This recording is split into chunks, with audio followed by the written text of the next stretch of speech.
बिस्मिल्लाहिर्रहमानिर्रहीम। अस्सलामुअलैकुम।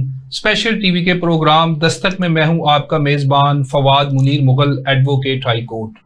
नाजरीन, आज मेरे स्टूडियो में मौजूद हैं मेरे आज के मेहमान जनाब खालिद महमूद साहब, डिस्ट्रिक्ट एंड सेशन जज रिटायर्ड। नाजरीन, आज हमारे प्रोग्राम का मौजू है जज की कहानी, जज की ज़ुबानी। तो आइए अपनी गुफ्तगू का आगाज़ करते हैं। मोहतरम जनाब जज साहब, हम आपको अपने स्टूडियो में अपने दस्तक के इस प्रोग्राम में बहुत खुशामदीद कहते हैं। जी फवाद साहब, आपका भी बहुत बहुत शुक्रिया कि आपने मुझे इस अहम प्रोग्राम में शामिल होने की दावत दी और बहुत मौका शुक्रिया दिया। जी। सर, अपनी गुफ्तगू का आगाज़ करते हैं। सर, ये बताएं कि आपने जुडिशरी को किस तरह ज्वाइन किया? क्या आपका ये अपना शौक था या हादसाती तौर पर आप जुडिशरी में आए, या आपके माँ बाप की ख्वाहिश थी कि मेरा बेटा जज बने? जी फवाद साहब, ये मेरे वालिद साहब की ख्वाहिश थी। जी जी। मैं साइंस स्टूडेंट था, बीएससी की, ग्रेजुएशन की। तो उसके बाद उन्होंने मुझे कहा कि तुम ये लॉ की डिग्री हासिल करो। ठीक है। वो हासिल कर ली। उसके बाद उन्होंने फिर मुझे कहा कि मैं चाहता हूँ कि तुम अदलिया में किसी पोस्ट पे आओ। ठीक है। तो फिर मैंने ये जो मुकाबले का इम्तहान है वो 1977 में पास किया। ठीक हो गया। यानी कि आप अपने वालिद मोहतरम की ख्वाहिश पे जी आपने डिस्ट्रिक्ट जुडिशरी को ज्वाइन किया। जी जी। और 1977 में आपने पीसीएस जुडिशल पास करके जुडिशल सर्विस को ज्वाइन किया। जी बिल्कुल जी, ठीक हो गया। सर, जब आपको गुजरात आपकी पोस्टिंग हो गई तो उस बारे में बताएं कि आप जब एज अ सिविल जज बन के वहां पे गए, किस तरह गए? कि आपको उस वक्त किसी किस्म की मुश्किलात का सामना था या नहीं था? जी जी। फवाद साहब, जब मैं ड्यूटी ज्वाइन करने के लिए वहाँ गया जी जी। गुजरात, तो मेरा भाई मेरे साथ गया, छोटा भाई। ठीक है। यानी कि आपको वो लेके गया साथ जी, उधर छोड़ने के लिए जी गुजरात में, जी जी, कि मेरा भाई जज बन गया है और मैं भाई के साथ वो जाता घर में हूँ। से किसी ने भेजा होगा, अब्बू ने या अम्मी ने, खुशी में। जी जी, कि ये साथ जाए। जी, ठीक हो गया। तो वहाँ मैं गया तो उस वक्त वहाँ के जो डिस्ट्रिक्ट एंड सेशन जज साहब थे, उनके सुपरिटेंडेंट के पास जाके मैंने ड्यूटी को ज्वाइन किया। वो परफॉर्मा पुर किया। और उसके बाद फिर हमारी 15 दिन की ट्रेनिंग, उन दिनों में सिविल जज की 15 दिन की ट्रेनिंग सीनियर सिविल जज के साथ होती थी। ठीक है। तो मैं सीनियर सिविल जज साहब के पास चला गया। तो जब वो अदालत का टाइम ख़त्म हो गया तो फिर मैं बाहर आया, तो फिर मेरे जहन में आया कि मैंने रहना कहाँ पे है।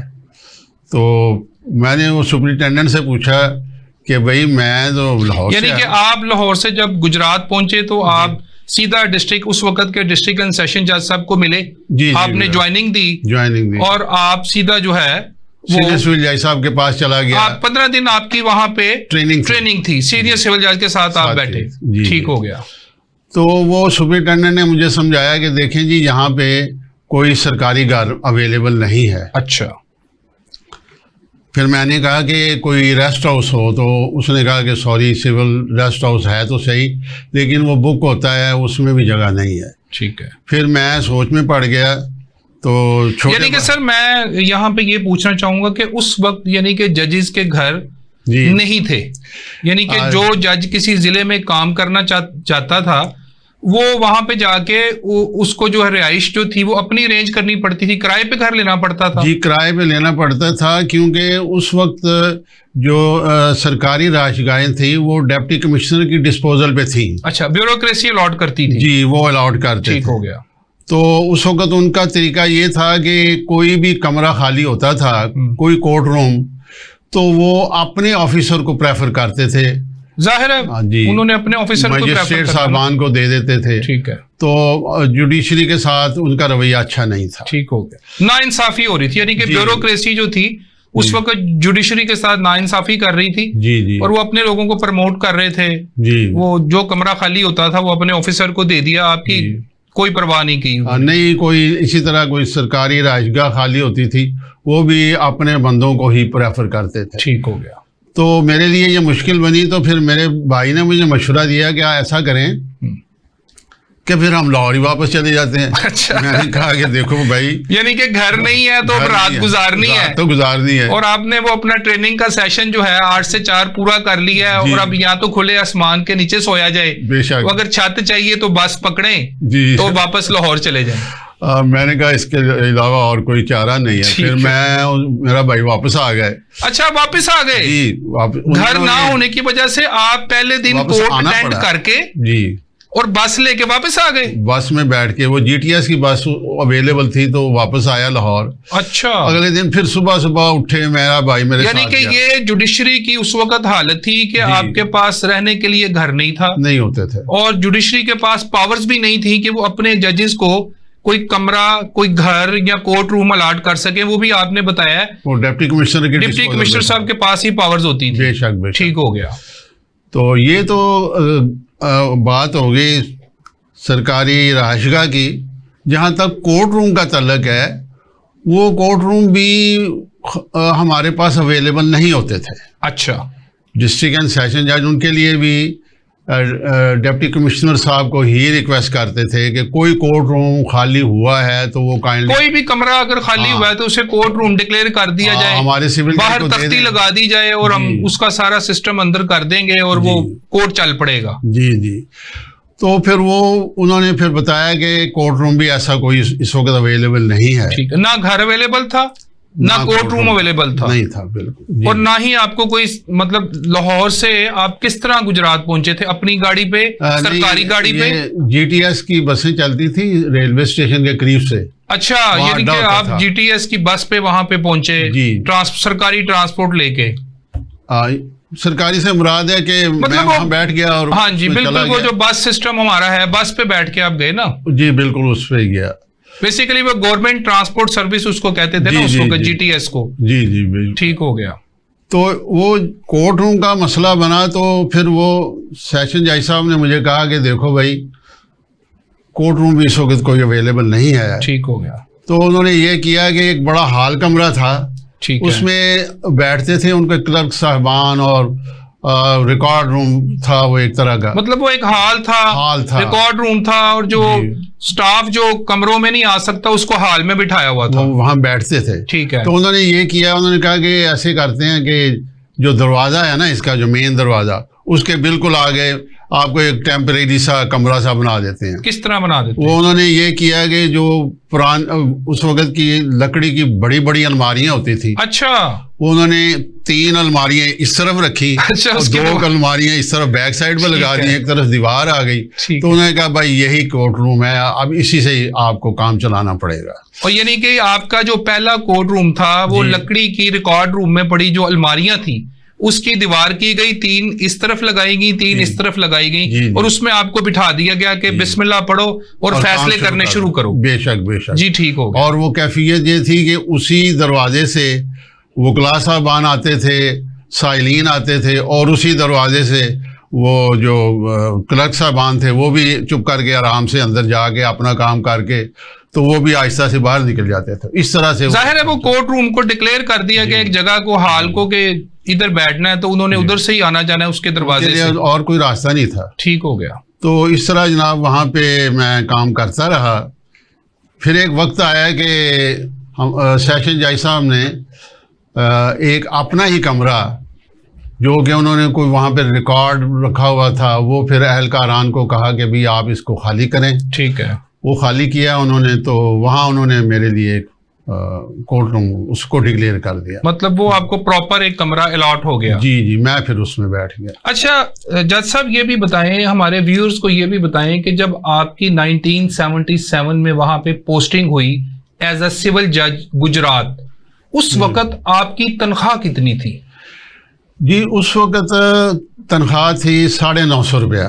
950 रुपए? जी 950 रुपए आपकी तनख्वाह थी? जी माहवार। ठीक हो गया।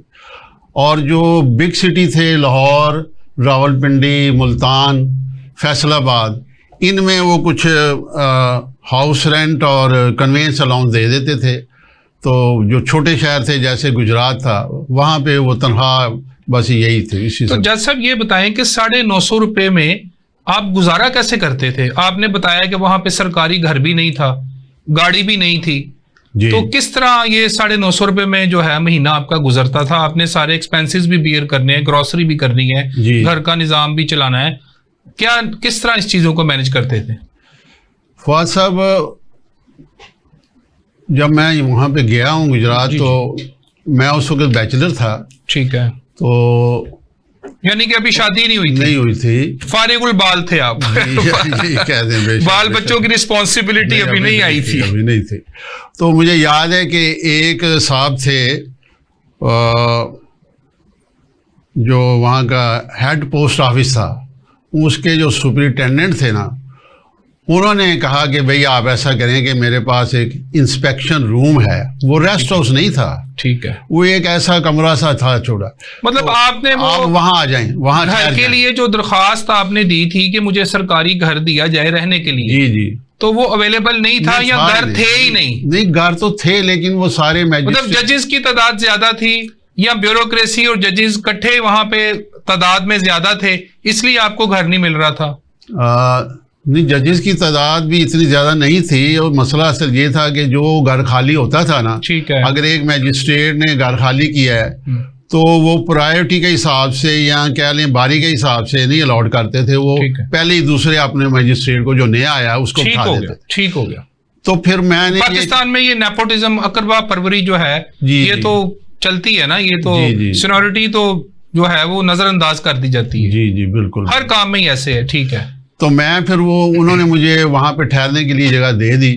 मैं नहीं, आप कहाँ पे ठहरे फिर सर? एक इंस्पेक्शन बंगला था। अच्छा, इंस्पेक्शन बंगला, ठीक है। वहां पे मैंने ये आपने रिक्वेस्ट किसको की थी? वो हेड पोस्ट ऑफिस के थे, जीपीओ, जिस तरह जीपीओ है उधर के पोस्ट ऑफिस के सुपरिटेंडेंट साहब थे, आपने बताया। हाँ। उसको आपने रिक्वेस्ट की कि मुझे रहने के लिए कोई छत प्रोवाइड कर दो। जी जी, ठीक है। तो उन्होंने फिर चंद दिन के लिए मुझे वो कमरा दिया। उसके बाद फिर मेरे वालिद साहब गुजरात आए, ठीक है, मुझे देखने के लिए, मेरे हालात देखने के लिए।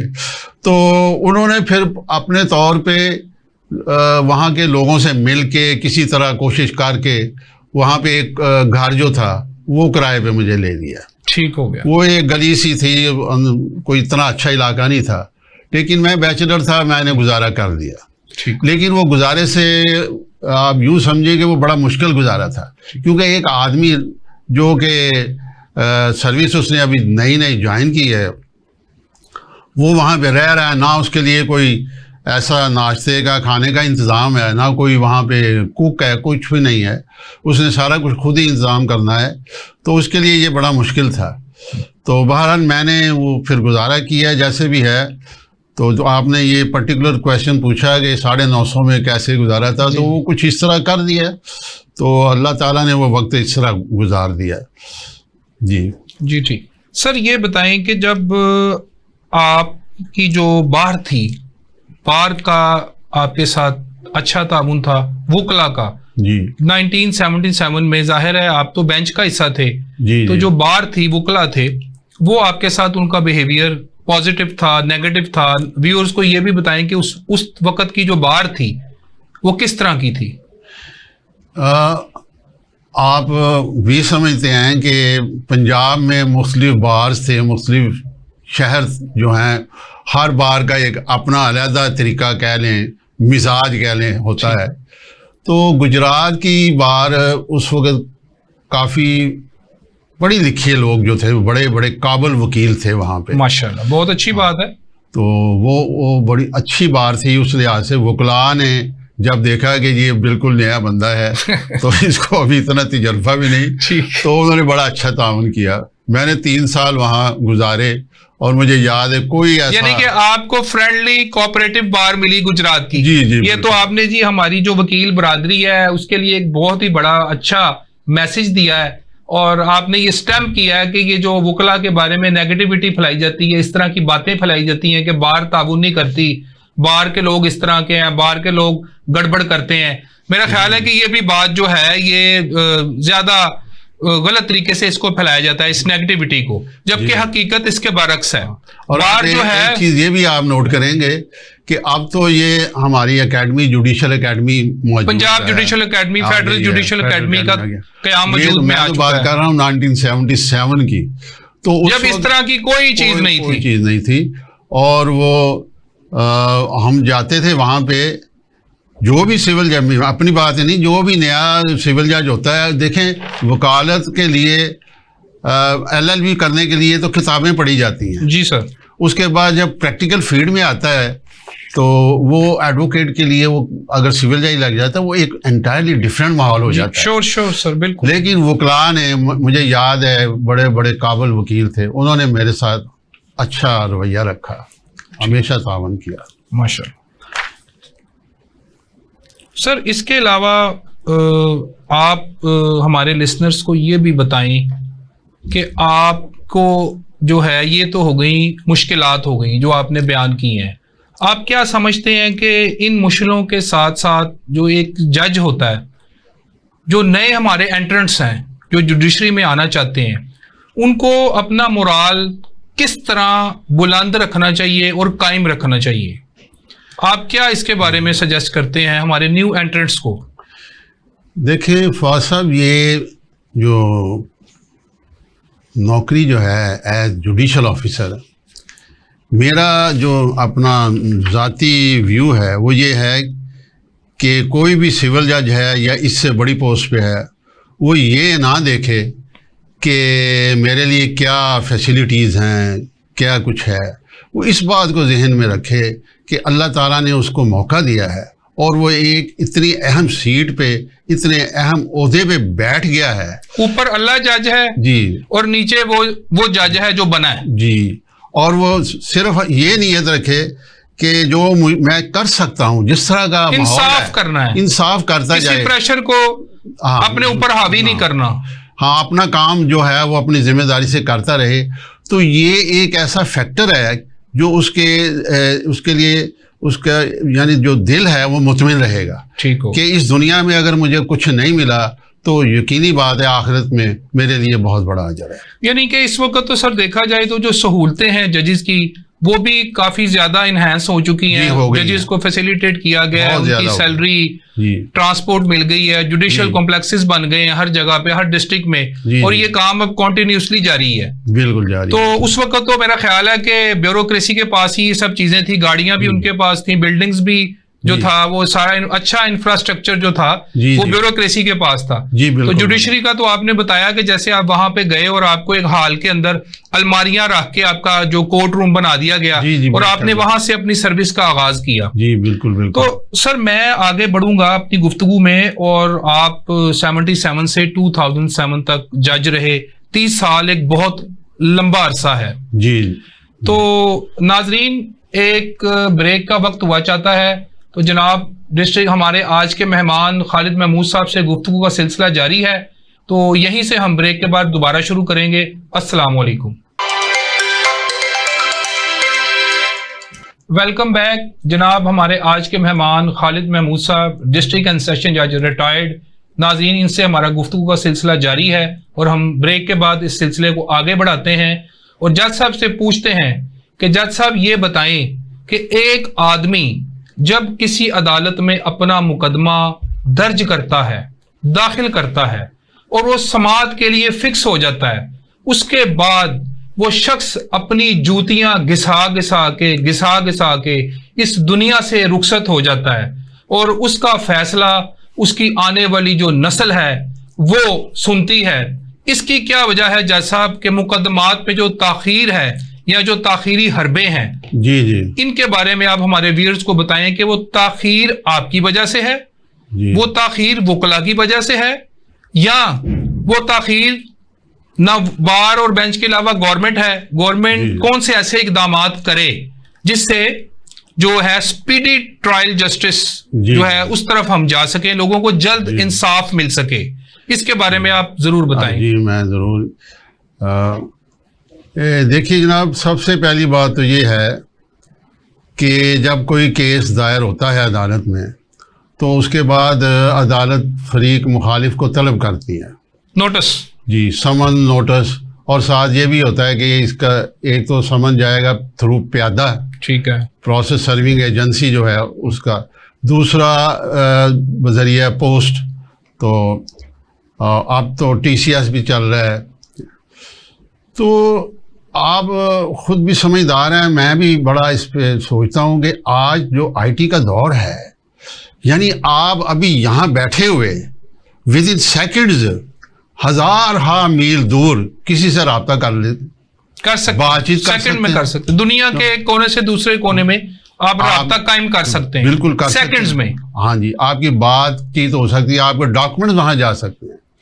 लेकिन हमारा ये जो निज़ाम है प्रोसेस सर्विंग एजेंसी का, ये वही फरसूदा निज़ाम चला आ रहा है, इसमें कोई जिद्दत नहीं आई, यानी कि इस निज़ाम में जिद्दत लानी चाहिए, इसमें जिद्दत लानी चाहिए। यानी कि केसेस के डिले होने में जो आपने बताया कि नोटिस जो है वो एक तो प्रोसेस सर्वर है जो लेके जाता है घर पे, दस्तक देता है, वो देखता है घर में कोई है नहीं है, और वो रिपोर्ट उसके पीछे लिख के ले आता है। ठीक हो गया। हाँ, उसमें ये आप देखें कि वो प्रोसेस ये भी सर मैं व्यूअर्स को सर ये बताएं, क्या ये केस के फैसले में जो ताखीर है वो इस वजह से भी हो रही है? वो वही मैं बता रहा हूँ, ये यूं समझे, मैं आपको स्टेप वाइज बताऊंगा। ठीक है। कि पहली ताखीर तो यही हो जाती है कि दूसरे फरीक को बुलाया जा रहा है, उसको बुलाने में, कोर्ट में लाने में ही 6 माह लग जाते हैं। जज साहब लिखते हैं कि अच्छा जी वो नहीं आ रहा है तो इश्तिहार अखबार कर दें। इश्तिहार अखबार के वक्त तक कई लोग इंतज़ार कर रहे होते हैं, उन्हें पता होता है कि इश्तिहार अखबार के बाद हमारे खिलाफ एक्स पार्टी प्रोसीडिंग होगी। वो कहते हैं चले जी इश्तिहार तक तो इंतज़ार करें ना, तो टाइम तो ज़ाया हुआ। और फिर ये जो हमारे प्यादे साहबान हैं, ये साफ बात है, ये अपनी ड्यूटी जिम्मेदारी से सर अंजाम नहीं देते। ये चाहें तो घर बैठे लिख देते हैं मैं मौके पे आया हूँ, मुझे घर ही नहीं ट्रेस हुआ, मुझे पता ही नहीं यहाँ से आज लग सका। या लिख देंगे कि हाँ जी मैं आया हूँ, को मैंने दस्तक दी है, कोई घर से बाहर ही नहीं आया।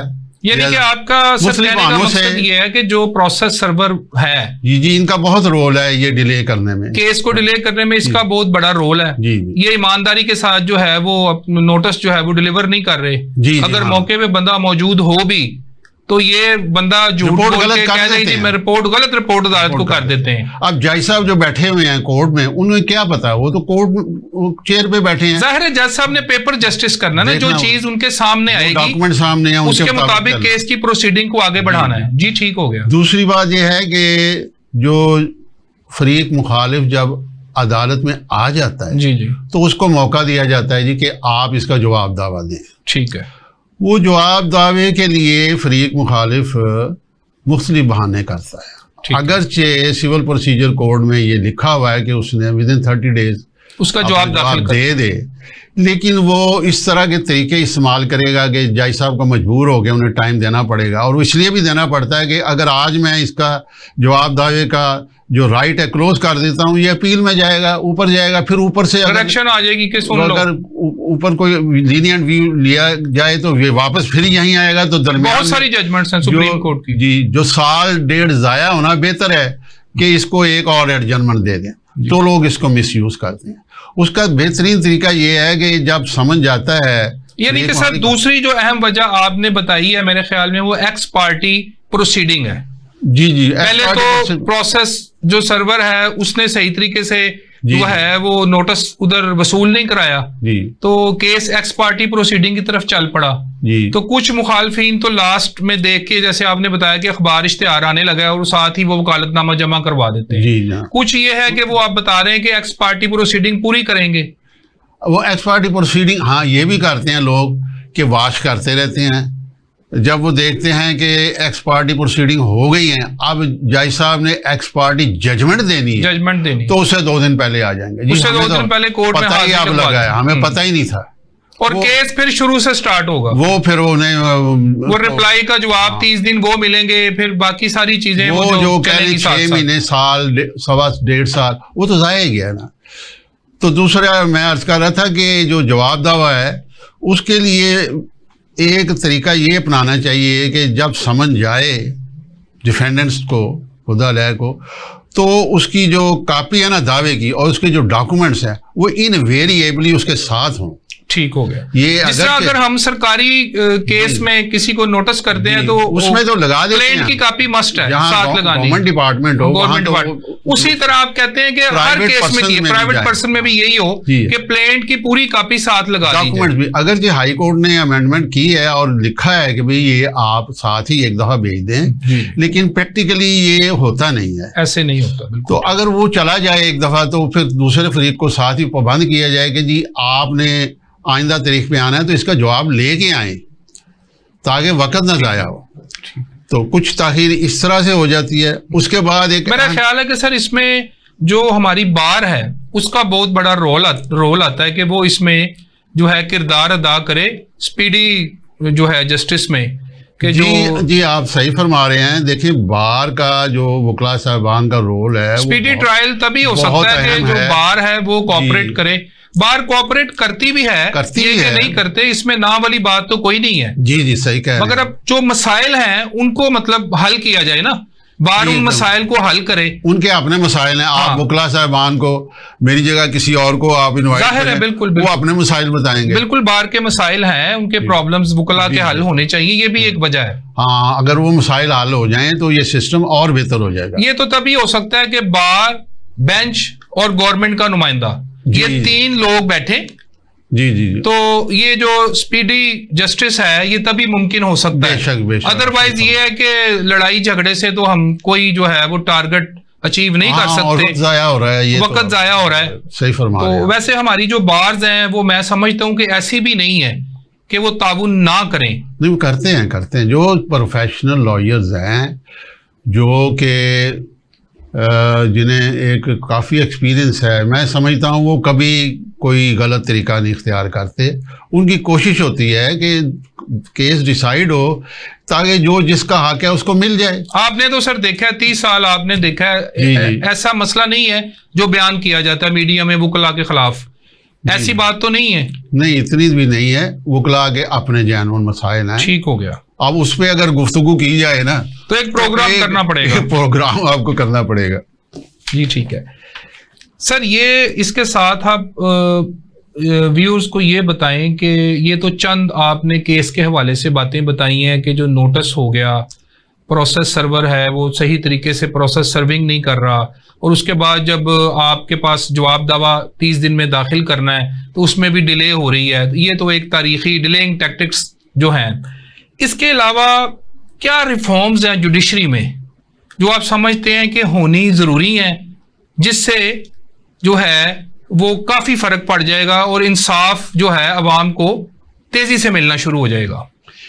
देखिए जी, इस पे आप जितना भी गौर करेंगे ना, आपको एक बात ज़रूर समझ में आएगी। ठीक है। वो है कि heavy burden of work, long cause list, बहुत बड़ी कॉज लिस्ट। हर सिविल जज के पास आप कोर्ट्स में जाएं, उनके पास इतना काम है कि वो सुबह आगे बैठते हैं और कोर्ट वर्किंग आवर्स में वो काम ही करते रहते हैं। यानी कि जजेस की जो तादाद है उसको बढ़ाया जाए। ये एक तो ये हल है, या एक दूसरा और हल भी है। वो ये है कि सिविल जज को इख्तियार दें कि जब वो फैसला करता है जी, तो साथ ही ये भी डिटरमिन करे कि किसकी वजह से डिले हुई है, कितनी डिले हुई है। ठीक है। और वो अनइंटेंशनल कितनी है और इंटेंशनल डिले कितनी है। ठीक है। जहां इंटेंशनल डिले साबित हो जाए तो फिर जज साहब को इख्तियार दें कि वो फिर कास्ट उसके ऊपर हैवी कास्ट डालें। ये सेक्शन 35A CPC वाली बात जो है ना, ये इतनी इफेक्टिव नहीं है। ठीक है। उस पे 10, 15, 20 जितना भी जाना, मतलब इसका डर होना चाहिए। अगर डिले हो गई तो ये जज साहब ने हमें कास्ट डाल देनी है। बिल्कुल, जज साहब ने मुझे डाल देनी है, फिर वो एग्जीक्यूट भी हो जानी है। जी, उससे एक फर्क पड़ेगा कि लोग जो हैं वो फ्रीवलस और वैक्सेशियस जो लिटिगेशन है उसको छोड़ देंगे, क्योंकि उनका पता है कि ये आखिर में हमें कहीं जुर्माना ना पड़ जाए। तो दूसरा ये है कि ज़्यादा डिले होती है, जो स्टे पिटिशन होती है ना सिविल सूट में, उस पे जो बहस है ना, वो अगर मुद्दई फरीक एक दफ़ा स्टे हासिल कर देता है 39(1) और 2 जो है, जी, तो उसमें वो मुद्दई फरीक की कोशिश होती है कि अब स्टे तो मिल ही गया है, इसको मिसयूज़ करते जाएं और इसको जितनी और डिले हो सके करें। तो मेरे ख्याल में उसमें ये होना चाहिए 39(1) और 2 को भी जल्दी डिसाइड होना चाहिए, लेकिन उसको डिसाइड जल्दी होने नहीं दिया जाता। ठीक है, उसका ये होना चाहिए कि मुद्दई को पहला मौका दिया जाना चाहिए कि भाई आपके काउंसिल ने जो भी बात करनी है, आज वो पहली दफा कोर्ट में आए हैं, जो उन्होंने कहना आज कह दें। ठीक है, उसके बाद हम दोबारा उनको बहस के लिए मौका नहीं देंगे, राइट ऑफ कर देंगे। हाँ, वैसे दूसरा फरीक आता है, उनके कौंसल आते हैं, अब वो दूसरे फरीक ने बहस करनी है ना, उसके साथ वो कौंसल मुद्दई भी खड़े हो जाएं, जरूर खड़े हों। कोई नई बात है तो वो जरूर उस वक्त कोर्ट को एक्सप्लेन करें, लेकिन as a matter of right जो एडजर्नमेंट मांगी जाती है वो खत्म कर दें। ठीक हो गया कि एक दफा आपने अपना मौका बता दिया, ठीक है, कोर्ट उसको जज साहब नोट कर लें पॉइंट्स को, उसके बाद दूसरी पार्टी को बुलाएं कि अब आपको मौका दिया जा रहा है, आपने जो कहना है कह दें, तो इससे बचत हो जाएगी। ये स्टे पिटीशंस बड़ी बड़ी देर तक चलती रहती है। इससे आगे एक और अहम मसला है। जी। अब आपने ये जो टॉपिक छेड़ दिया है ना, ये बड़ा अहम टॉपिक है, जो फ्रेमिंग ऑफ इश्यूज है ना। जी, तनकीहात। जी, ये जज की कार्रवाई है, जज का काम है इशू फ्रेम करना। और मैं आपको अपने जाती तजर्बे की बिना पर यह बता देता हूं कि जज अक्सर उसमें गलती करते हैं। ठीक है, उसकी वजह क्या है कि उनके पास इतना काम होता है कि उनकी कोशिश होती है किसी तरह से ये फाइल मुकम्मल हो तो मैं दूसरी फाइल जो है उसको पकड़ लूं। तो उस जल्दी में कई, यानी कि वर्कलोड जो है, जो आपने जहां से बात स्टार्ट की है कि कॉज लिस्ट केसेस की बहुत लंबी होती है, अब बात ये उधर आ गई कि जब इशू फ्रेम करने हैं तो उसमें आपने बताया कि जज साहबान गलती कर रहे हैं। किस वजह से कर रहे हैं कि उनके पास काम ज्यादा है, जो उनका जहन उधर भी है। और ये मैं आपको ये भी अर्ज कर दूं कि जब इशू फ्रेम किए जाते हैं ना, तो यूं समझे जज के ज़हन में एक पूरा फैसला आ जाता है, क्योंकि उसने प्रीलिमिनरी जजमेंट भी आप कह सकते हैं, ज़हन में आ जाती है, क्योंकि उसने पूरी फाइल को स्टडी करना, फिर दावा जवाब, दावा डॉक्यूमेंट सारे, उसके बाद भी उसने जो कंट्रोवर्सीज हैं उस पर उसने इश्यूज फ्रेम करने हैं। लेकिन हकीकत यह है कि जज के पास इतना टाइम नहीं होता। और इसके बाद एक अहम मरहला है, यानी कि सर जज की जो तादाद है, आप कह रहे हैं कि उसको बढ़ाया जाए। एक तो ये है तादाद बढ़ाया जाए, दूसरी ये है कि आप अगर फॉल्स, फ्रिवलस और वेक्सेशियस लिटिगेशन को किसी तरह खत्म कर रोक दें या खत्म कर दें, तो इससे 50% तो केसेस वैसे ही खत्म हो जाएंगे और लोग ऐसे दावे दायर करना छोड़ देंगे। सर मैं इधर एक बात, तो वर्कलोड खुद ही काम हो जाएगा। आपके इस बात के साथ एक लिंक करना चाहूंगा अगर आपकी इजाजत हो। हमारा जो LDA कॉम्प्लेक्स है, इधर सिविल जज साहबान बैठते हैं। जी सर, वो तो वहां पे तो 100+ जजेस बैठते हैं। जी। और वहां पे अहमद का कमरा और जज साहब का जो कमरा है वो कबूतर खाना है। अगर अहमद जज साहब का कमरा 1 फ्लोर पे है तो अहमद का कमरा 4थी फ्लोर पे है। उसके साथ उसके शीशे टूटे हुए हैं, फाइलों का डंबल जमीन पे पड़ा है, कुछ साइड पे पड़ा है, कुछ अलमारी के ऊपर पड़ा है, कबूतरों ने अंडे दिए हुए हैं अलमारियों में। ऐसे है तो ये भी गवर्नमेंट का भी फर्ज बनता है कि वो इसके लिए खातिर का इंतजामात करे, बेशक होने चाहिए। और कोर्ट्स का जो इंफ्रास्ट्रक्चर जो है उसको रीडिजाइन होना चाहिए। इसके साथ साथ आप सर देख लें कि अगर आप सिविल कोर्ट जाते हैं तो मोटरसाइकिलें बेशुमार खड़ी हैं, पार्किंग का इशू है, वो भी अभी तक हमारा हल नहीं हो सका। तो मेरा ख्याल है कि ये सारे ही इशू हैं जो को ये अल्टीमेटली इफेक्ट कर जाते हैं कोर्ट की वर्किंग और clearance of the learner councils for the, उस पे भी कर जाते हैं। मैं देर हो गई, मैं रश में फंस गया, जगह नहीं थी, लिफ्ट खराब थी, पहुंचने में देर हो गई, केस क्यू एडजर्न हुआ, ये सारी चीजें भी तो साथ इंपॉर्टेंट जो हैं ये इफेक्ट करते हैं। जी ठीक हो गया। सर मैं अगले सवाल की तरफ बढ़ूंगा और मैं चाहूंगा कि व्यूअर्स को आप ये भी बताएं कि हम अक्सर सोशल मीडिया पे ये सुनते हैं कि जजेस की बहुत तनख्वाहें बढ़ चुकी हैं और कौमी खजाने के ऊपर इस वक्त जजेस जो हैं वो बहुत बड़ा बोझ हैं। इसी के साथ साथ पेंशन्स का भी जिक्र किया जाता है। तो सर ये बताएं कि आप 2007 में एहतसाब अदालत रावलपिंडी बतौर एहतसाब अदालत जज आप रिटायर हुए। जी। उस वक्त जब आप रिटायर हुए तो आपकी तनख्वाह क्या थी? मेरी तनख्वाह थी जी उस वक्त 58,000 के करीब और 10,000 मुझे सीनियर पोस्ट अलाउंस इस वजह से दिया जा रहा था कि मैं नैब की कोर्ट में चला जी। 58 + 10 68,000 ये थी आपकी तनख्वाह थी। उसी में आपने अपना सारा गुजारा करना था, बाल बच्चों का फीसें, बच्चों की शादियां, उसी में से बचत करके अपने सब कुछ करना था। जी बेशक। तो सर ये बताएं कि ये तनख्वाह मेरी नजर में तो कोई, क्योंकि आप 2007 में रिटायर हुए, ये कोई ज्यादा तनख्वाह नहीं थी। जी जी। तो इसके जब आप रिटायर हुए तो उस वक्त आपकी पेंशन कितनी लगी?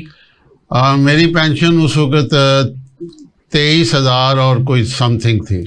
यानी कि आप 2007 में आप रिटायर हो गए, सब कुछ खत्म हो गया, अब आपने महाना 23,000 पे गुजारा करना है। ये एक डिस्ट्रिक्ट एंड सेशन जज की पेंशन थी उस वक्त की। जी जी। तो मेरी नजर में तो सर ये पेंशन बहुत कम है।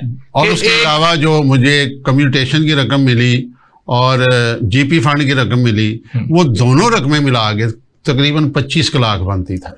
अब आप ये देखें कि एक 25 लाख रुपया एक जुडिशल ऑफिसर उस वक्त का वो लेके कारोबार करेगा, से बाहर आ रहा है। अब उसके लिए आगे उसको ये भी है कि मैंने कोई मकान अपने लिए बनाना है, नहीं बना सकता, मैंने बच्चों की शादी करनी है, वो कैसे करेगा? 25 लाख में नहीं हो सकता। अब आप ये देखें कि यानी कि 23,000 आपकी पेंशन और 25 लाख रुपए आपको बेनावलेट फंड, ग्रेजुएटी, सारा कुछ मिला के वो मिला है, और आप रिटायर हो गए हैं ये सामान लेके अपने साथ। तो उसमें तो जाहिर है अगर आप कोई यहाँ कारोबार करेंगे या बच्चों की शादी करेंगे, अगर कारोबार भी करेंगे तो एक जज जो है वो उसको कारोबार की तरफ सोचना पड़ेगा, यार मेरी तो पेंशन ही 23,000 है, मैं महीना के में कटा है दे अंदर। बेशक सही बात है। तो ये बहुत मेरा ख्याल है कि उसके बाद जो है जजेस की जो सैलरीज हैं वो इसीलिए बढ़ाई गई हैं, इसी वजह से कि उनका गुजारा नहीं होता था और वो कंप्लेन करते थे कि हम कैसे गुजारा करें। बिल्कुल सही। सर मैं समझता हूं कि मुझे अपने लास्ट क्वेश्चन की तरफ बढ़ना चाहिए। सर ये बताएं, आप रावलपिंडी के अकाउंटेबिलिटी कोर्ट के जज थे और आपकी अदालत में इस वक्त के मौजूदा सदर जनाब आसिफ अली जरदारी साहब और पाकिस्तान के साबका वजीर आजम मियां मोहम्मद नवाज शरीफ के जो खिलाफ रेफरेंसेस थे वो आपकी कोर्ट में जेर समाअत थे। सर मेरा क्वेश्चन ये है, क्या कभी आसिफ अली जरदारी साहब ने या मियां मोहम्मद नवाज शरीफ साहब ने आपको अप्रोच करने की कोशिश की हो, आपको डराया गया हो, धमकाया गया हो, या कोई गाड़ी ने आपका ताकुब किया गया हो कि ये केस को एडजर्न कर दो, आप ना सुनो, अपनी ट्रांसफर करवा लो, ऐसा आपने खुदा को हाजिर नाजिर करके आज आप बताएं कि आपके साथ कोई ऐसा वाकया हुआ? फाद साहब, इसके जवाब से पहले मैं एक बात करना चाहता हूँ। जी जरूर। देखिए, हर जज जो होता है ना, उसके बारे में वकला और जनरल पब्लिक को इल्म होता है कि ये किस तरह का जज है। जज की जो ईमानदारी है, हाँ जी, वो चेक हो रही होती है, बाहर से और दीगर लोगों से बात फैली होती है, बंदा किस तरह का है, उसकी रेपुटेशन भी होती है। अगर लोगों को पता हो कि ये जज जो है ये ईमानदार है, इसने गलत फैसला नहीं करना, तो फिर बहुत कम लोग उसके करीब जाने की कोशिश करते हैं। ठीक है। जब उन्हें पता है कि इसने गलत फैसला करना ही नहीं। तो आपने जो सवाल किया है, मैं अपनी कोई तारीफ नहीं करता, बल्कि इतना ज़रूर कहूँगा कि मुझे अल्लाह ताला ने तौफीक दी हुई थी कि मैं ना तो लोगों से ज़्यादा मिलता था, ना मैं इतने ज़्यादा किसी से कोई राब्ते रखता था, ईमानदारी के साथ सर्विस की। एक तो ये फैक्टर था कि जो मुझे बचा रहा था। दूसरा ये है कि मुझे किसी तरफ से किसी ने कभी कोई, यानी कि आपको उन्होंने अप्रोच नहीं किया, जितनी देर भी उनके केसेस आपकी कोर्ट में जेरे समाअत रहे, आपको किसी ने ना डराया, ना आपकी फैमिली को डराया धमकाया, ना कभी आपके पीछे किसी गाड़ी ने ताकुब किया। नाज़रीन, आज के प्रोग्राम का वक्त खत्म हुआ चाहता है। हमारे साथ मौजूद थे हमारे मेहमान खालिद महमूद साहब, डिस्ट्रिक्ट एंड सेशन जज रिटायर। नाजरीन, हमें अपनी राय से जरूर आगाह कीजिएगा और अपने मेजबान Fawad Munir Mughal advocate high court को इजाजत दीजिए। मिलते हैं अगले प्रोग्राम में। अस्सलामु अलैकुम वरहमतुल्लाहि वबरकातुहू।